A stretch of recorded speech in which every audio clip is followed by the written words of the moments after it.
La Primera Guerra Mundial cambió la historia. Por primera vez, la tecnología se usó para la destrucción masiva. No fue solo una guerra de soldados, sino de industrias. Las fábricas producían muerte a una escala nunca vista. Las trincheras definieron el conflicto. Kilómetros de cicatrices en la tierra, donde millones vivieron y murieron. El estancamiento era la norma. Ganar unos pocos metros costaba miles de vidas humanas. La necesidad agudizó el ingenio, dando nacimiento a las armas más letales del siglo XX. El Gewehr 98 alemán, preciso y fiable, fue el estándar de la infantería y el terror de los aliados. El Lee Enfield británico permitía una cadencia de tiro tan rápida que los alemanes creían enfrentar ametralladoras. El Lebel francés fue el primero con pólvora sin humo, cambiando la visibilidad en el campo de batalla.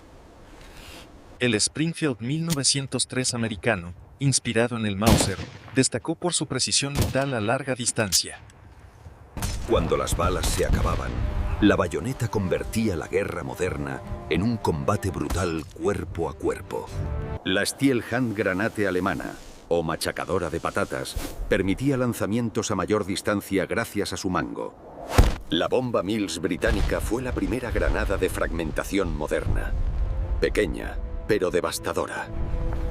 La Luger P-08, arma icónica de los oficiales alemanes, era un trofeo muy codiciado por los soldados aliados.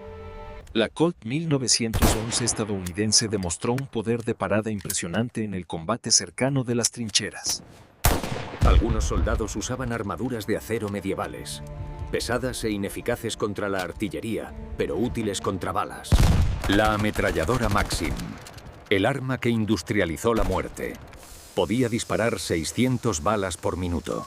La MG-08 alemana fue la columna vertebral de la defensa, segando oleadas enteras de infantería aliada. La Vickers británica era famosa por su fiabilidad. Podía disparar durante horas sin atascarse si tenía agua.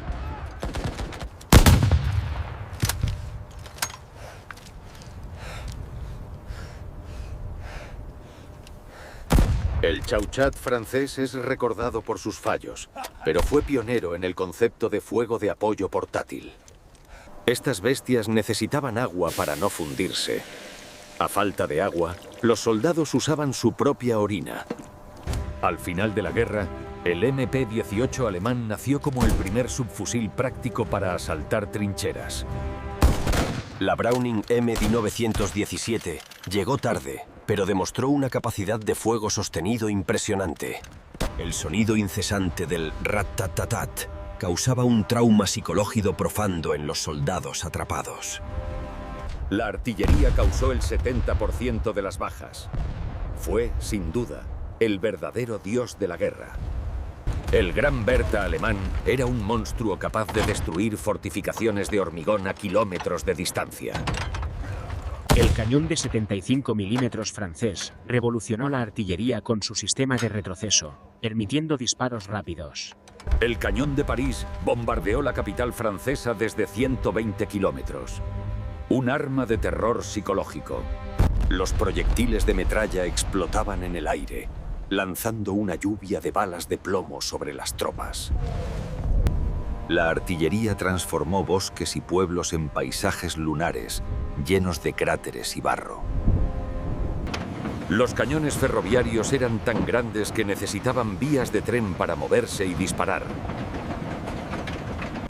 El mortero Stokes era simple y portátil, ideal para lanzar explosivos directamente a la trinchera enemiga. El Minenwerfer alemán lanzaba minas pesadas que demolían búnkeres y aterrorizaban a la infantería. El silbido de un proyectil cayendo era el sonido más temido. Si lo oías, ya era demasiado tarde.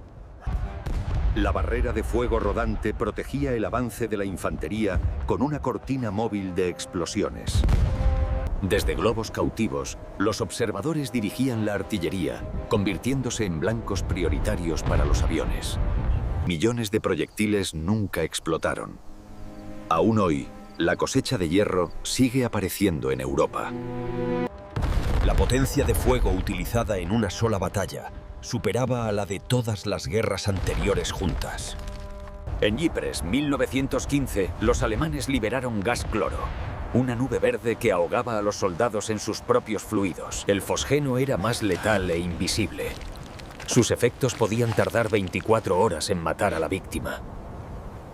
El gas mostaza no solo ahogaba, quemaba la piel y causaba ceguera. Permanecía activo en el suelo por semanas.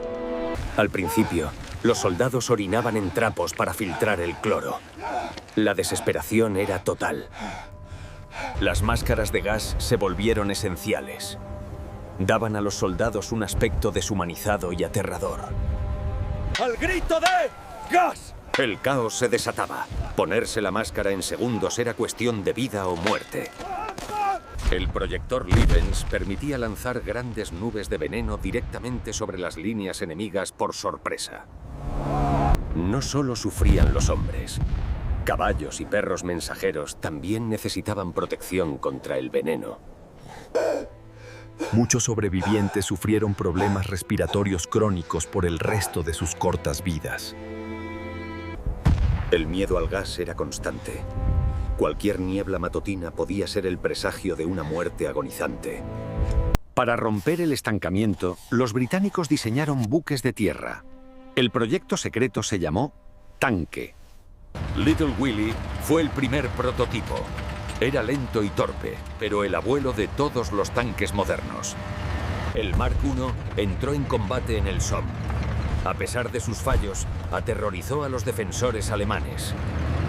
Dentro, la temperatura alcanzaba 50 grados. El ruido y los humos del motor intoxicaban a la tripulación. Los tanques se dividían en machos, con cañones, y hembras, equipados solo con ametralladoras.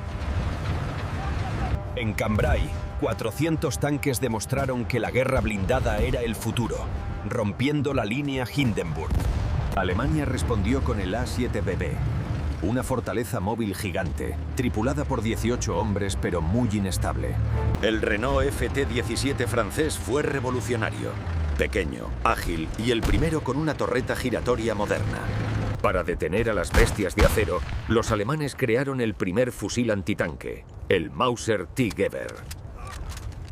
El tanque Whippet británico era más rápido, diseñado para explotar las brechas abiertas por los tanques pesados. Los tanques cargaban grandes fajos de madera para rellenar trincheras anchas y poder cruzarlas. El barro de Flandes fue el peor enemigo del tanque, dejándolos inmovilizados y vulnerables a la artillería. Ver una montaña de acero inmune a las balas aplastando a alambradas causaba pánico absoluto. Los tanques usaban patrones de camuflaje disruptivos para confundir a los artilleros enemigos sobre su dirección. Al principio, los aviones solo eran ojos en el cielo para espiar y dirigir la artillería. El mecanismo de sincronización permitió disparar a través de la hélice. El avión se convirtió en un arma. El Barón Rojo y su triplano Fokker dominaron los cielos, convirtiéndose en la leyenda más temida del aire. El Sopwith Camel era difícil de pilotar, pero en manos expertas derribó más aviones enemigos que ningún otro. Los dogfights eran duelos personales, caballeros del aire matándose unos a otros con ametralladoras.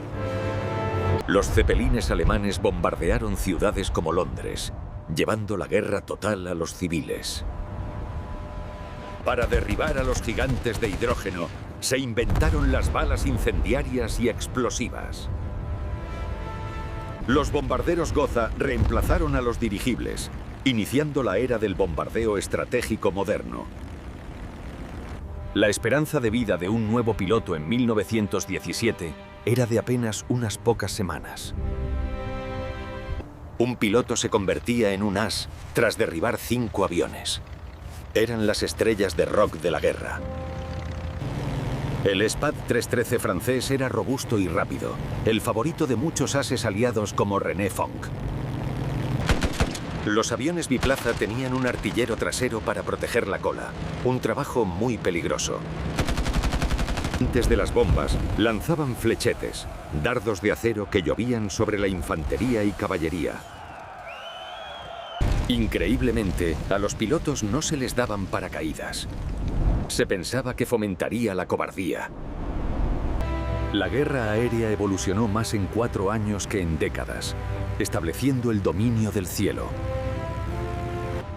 Los U-boats alemanes intentaron estrangular a Gran Bretaña, hundiendo barcos mercantes sin aviso. El torpedo era el arma sigilosa perfecta, capaz de enviar grandes buques al fondo del océano en minutos. El hundimiento del Lusitania por un submarino indignó al mundo y acercó a Estados Unidos a la guerra.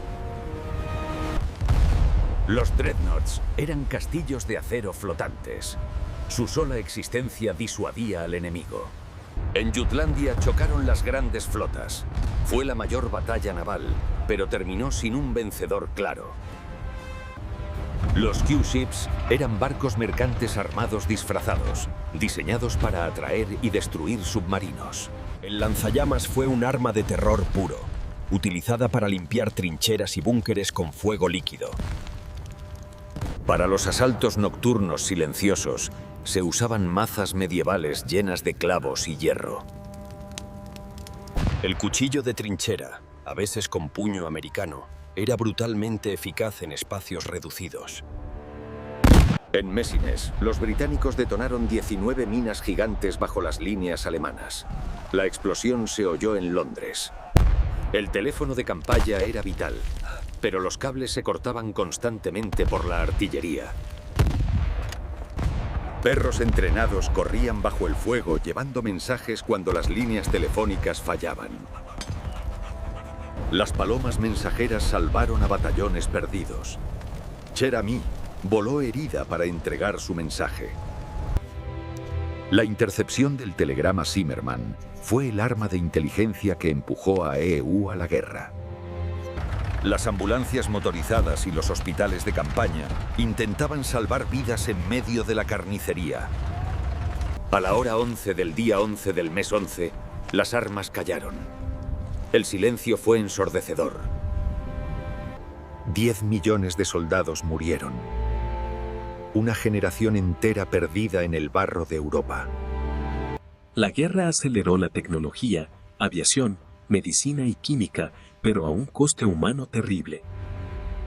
El Tratado de Paz sembró el rencor que llevaría, solo 20 años después, a una guerra aún peor. Recordamos para no olvidar. La amápola roja simboliza la sangre y la esperanza en los campos de Flandes.